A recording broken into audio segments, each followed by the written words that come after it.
और जंग के पहले फेज़ में उसने हमारे किसानों पर हमला किया और दूसरे फेज़ में उसने हमारे मीडिया पर हमला किया।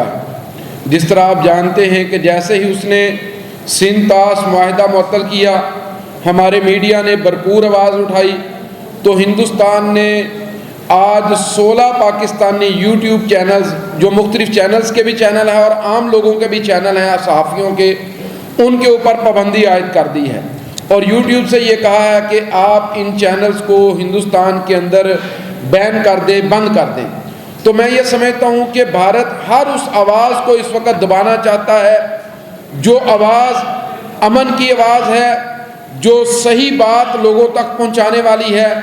एक तो वो पाकिस्तान पर जो आबी दहशतगर्दी है उसका इर्तिकाब कर रहा है, दूसरा वो पाकिस्तान के पुरअमन सहाफ़ी जो कि दुनिया में अमन की आवाज़ उठा रहे हैं, उन सहाफ़ियों के ख़िलाफ़ उसने ऐलान जंग कर दिया है। और फिर इसी अंदाज के साथ हिंदुस्तान आज इस बात के लिए भी पर तोड़ रहा है कि वो फ़िज़िकली पाकिस्तान पर जंग मुसल्लत कर दे। तो मैं आप तमाम अहबाब के तवस्सुस से पाकिस्तान की कौम को ये पैगाम देना चाहूँगा कि यही वो तबकात हैं जो कौमों को लेके चलते हैं।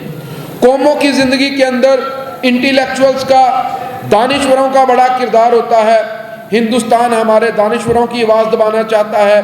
कौमों की ज़िंदगी के अंदर उनके किसान का बड़ा किरदार होता है, वो रीढ़ की हड्डी के ऐसे रखते हैं। हिंदुस्तान हमारे किसान को कत्ल करना चाहता है। कौमों की ज़िंदगी के अंदर इस बात की बड़ी अहमियत होती है कि जो कोई कौम है उसका इंफ्रास्ट्रक्चर बाकी रहे, उसकी तिजारत, उसका कारोबार बाकी रहे।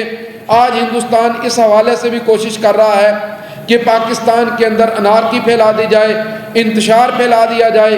तो मैं इस हवाले से बिल्कुल खुले लफ्ज़ों में ये बात कहता हूँ कि अगर हिंदुस्तान ने इस दहशतगर्दी का इर्तिकाब जारी रखा और पाकिस्तान के पुरअमन तबकात के ख़िलाफ़ उसकी जारहाना कार्रवाइयाँ जारी रहीं, तो फिर पाकिस्तानी कौम इस बात पर मजबूर होगी कि वो अपने हक़ के लिए खड़ी हो जाए और जो फिर इस ज़िम्मन में पाकिस्तानी कौम कर सकती है वो करे।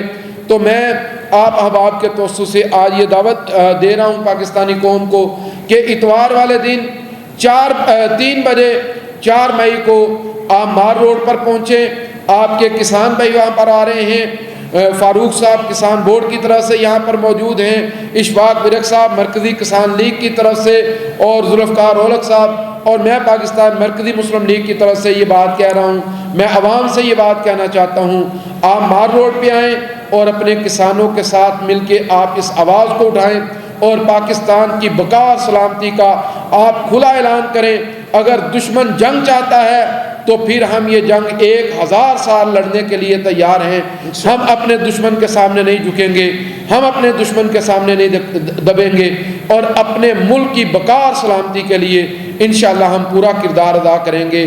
पाकिस्तान है तो हम सब हैं। पाकिस्तान जिंदाबाद।